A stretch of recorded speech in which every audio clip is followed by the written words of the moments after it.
Saudara polisi sudah mengungkap motif kasus penganiayaan putra pengurus GP Ansor oleh Mario Dandi, anak seorang pegawai Ditjen Pajak, yakni dari aduan seorang perempuan berinisial A.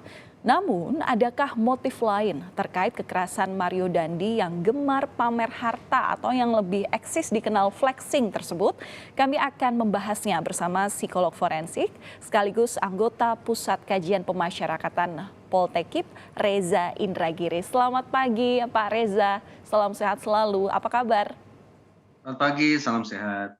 Iya Pak Reza, ini polisi kan sudah mengungkap bahwa aduan perempuan berinisial A ini masih menjadi saksi ya sampai saat ini. Tentu ini membuat anak pejabat pajak Mario Dandi Satrio mendatangi korban David hingga kemudian melakukan penganiayaan. Nah, fakta terungkap bahwa perempuan A ini tetap berada di mobil Jeep Rubicon Mario Dandi Satrio. Apakah ini satu-satunya motif kekerasan Mario Dandi yang bisa dilakukan untuk seolah terlihat gagah begitu di depan pasangannya atau seperti apa? Ini sifat narsistik ini seperti apa yang bisa dilihat? Pintas selalu barangkali kita akan menganggap bahwa asmara boleh jadi merupakan motif di balik peristiwa ini. Kalau asmara yang kita asumsikan menjadi motif, maka sesudah ini sesungguhnya istilah induknya adalah motif emosional. Di mana kemudian ada perasaan cemburu, ada perasaan sakit hati, marah, dan seterusnya yang melatar belakangi pelaku sampai kemudian melakukan penganiayaan. Tapi kalau kemudian kita geser sedikit isunya, karena ada sekian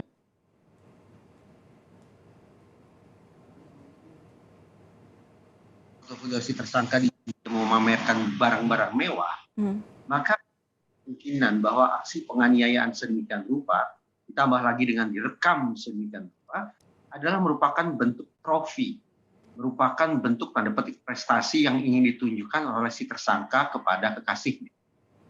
Kalau ini merupakan cara untuk mendapatkan trofi, cara untuk meraih sebuah prestasi, mencari muka, memperoleh kekaguman di hadapan pacarnya, maka justru ini bukan merupakan motif emosional, tapi ini merupakan motif instrumental, yaitu bagaimana sebuah kejahatan dilakukan untuk mendapatkan manfaat tertentu. Bisa manfaat uang, manfaat popularitas, dan seterusnya. Tapi dalam kasus ini menurut saya motif popularitas yang merupakan unsur dominan.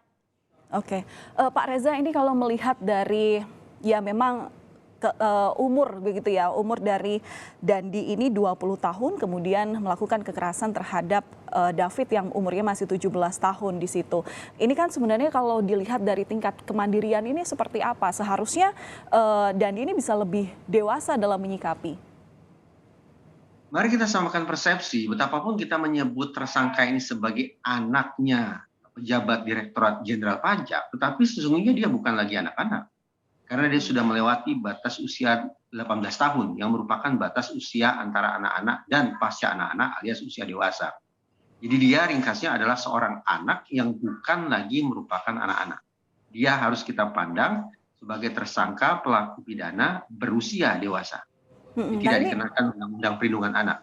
ya terus melihat tingkat kemandirian Dandi ini menurut Pak Reza seperti apa? Begini, saban kali terjadi tindak pidana, kemudian apalagi disertai dengan kekerasan, maka penting bagi otoritas terkait untuk melakukan penakaran resiko atau risk assessment.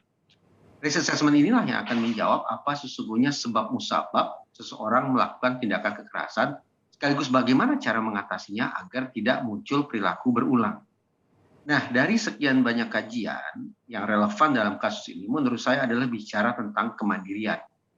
Bahwa seorang individu yang tidak memiliki kemandirian, baik itu kemandirian secara fisik, maupun kemandirian secara finansial, maupun kemandirian secara sosial, itu merupakan salah satu faktor risiko yang dominan di balik aksi-aksi kekerasan. Kalau kemudian kita jadikan teori ini sebagai kacamata untuk menyoroti kasus ini, maka sudah tampaknya ada relevansi.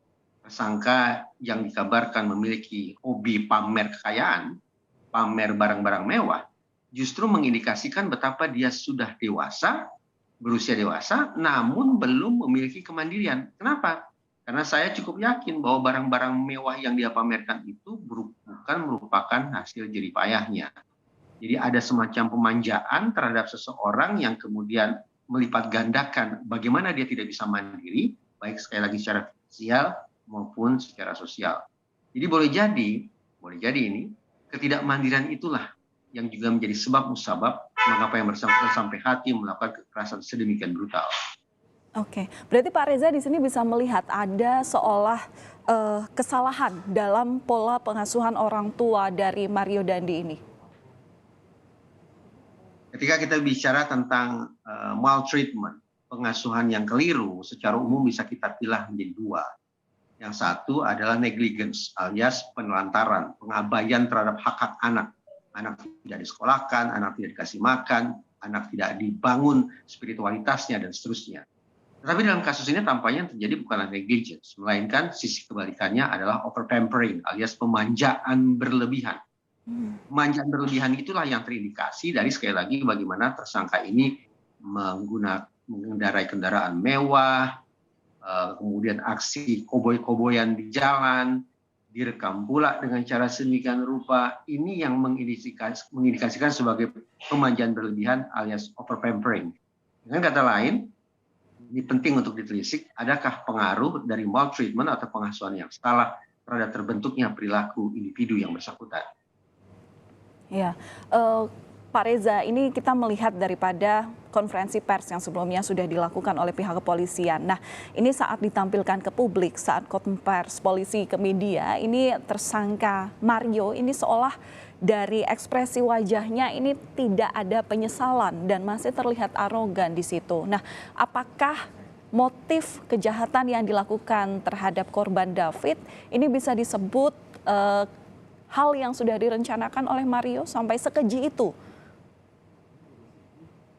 Oh, sudah pasti demikian. Berdasarkan pemberitaan di media, paling tidak, bagaimana si tersangka ini melibatkan pihak lain untuk kemudian bisa menemui korban.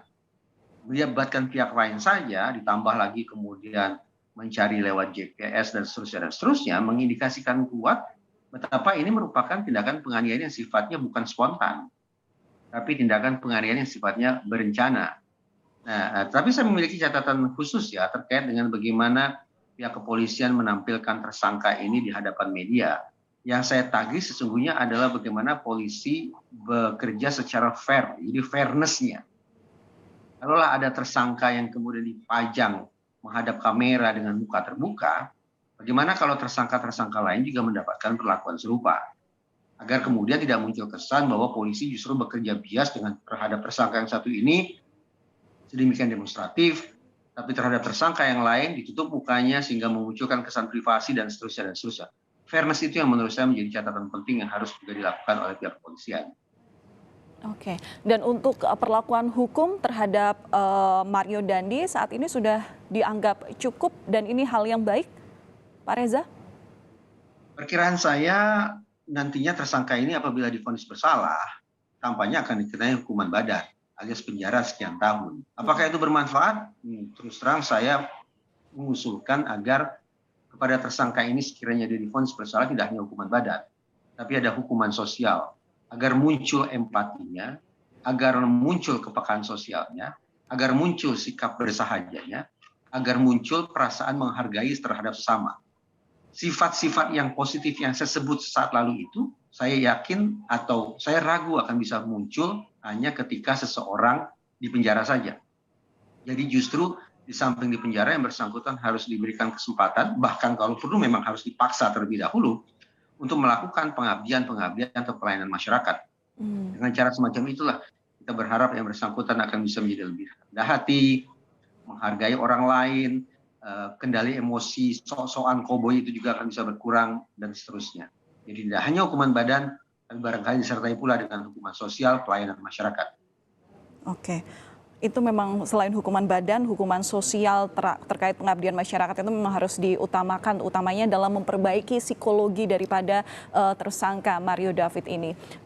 Satu lagi, dengan melihat motif yang sudah terjadi dan kemudian dampak yang kemudian dirasakan oleh korban di sini, Pak Reza, ini sampai sekarang memang korban masih dirawat dan baiknya ini kan untungnya korban ini sudah membaik kekinian begitu. Nah, tapi kalau melihat dari hal-hal yang sudah dilakukan oleh Mario David dan kemudian dengan Mario Dandi maksud kami, dan videonya itu sempat viral di media sosial bagaimana ia menganiaya korban. Apakah sikap ini bisa tergolong sebagai pembunuhan berencana, Pak Reza? Apakah ini pembunuhan berencana atau bukan? Ya, tentu saya berharap bahwa korban tidak sampai kehilangan nyawa sehingga ini tidak menjadi sebuah pembunuhan, tambah lagi pembunuhan berencana. Kalau saya justru ingin mengatakan bahwa ya saya bersyukur alhamdulillah bahwa korban dikabarkan sudah mulai siuman, sudah mulai sadar, sudah mulai responsif. Tetapi penting untuk kita pahami bahwa cedera itu tidak hanya cedera fisik, tapi juga cedera psikis. Karena saya bayangkan ada ketakutan luar biasa, ada kengerian yang sangat dahsyat, ada trauma yang dialami korban ketika dia mengalami penganiayaan yang sedemikian jahat. Barangkali juga dia akan mengalami keterbatasan sosial yang cukup serius. Apakah dia bisa melanjutkan sekolah? Kalau dia bisa melanjutkan sekolah, apakah dia akan bisa mengikuti pelajaran sebagaimana teman-temannya? Akankah dia tanda petik kemudian harus mendapatkan perlakuan yang berbeda dikarenakan ada kondisi spesifik kemampuan belajar yang berkurang drastis akibat adanya cedera di bagian kepala.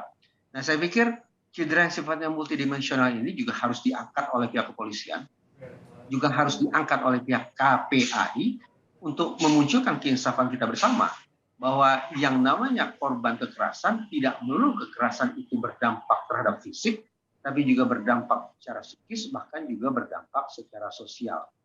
Akankah kemudian kerugian yang majemuk ini nanti juga akan diganti rugi oleh pihak tersangka? Ya, saya terus terang berharap demikian. Walaupun jangan diartikan bahwa ganti rugi atau restitusi merupakan pembayaran lunas terhadap segala penderitaan korban. Ya, oke, baik.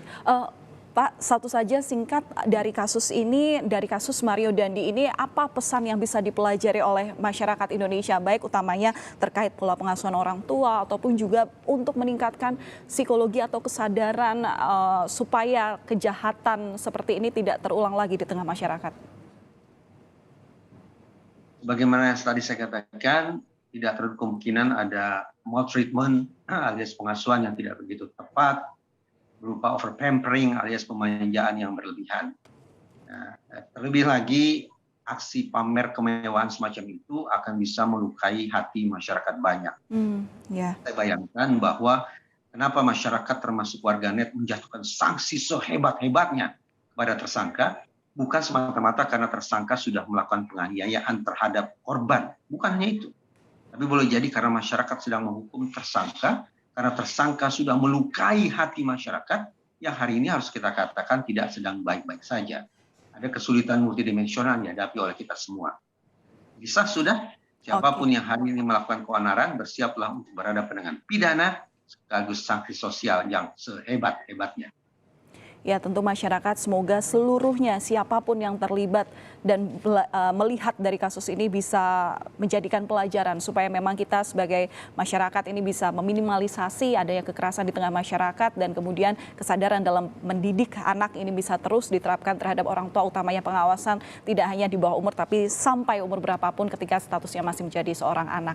Terima kasih sudah berbagi informasi bersama kami di Sapa Indonesia akhir pekan kali ini, Pak Reza Indragiri, anggota Pusat Kajian Pemasyarakatan Poltekkip. Salam sehat selalu. Terima kasih, salam sehat.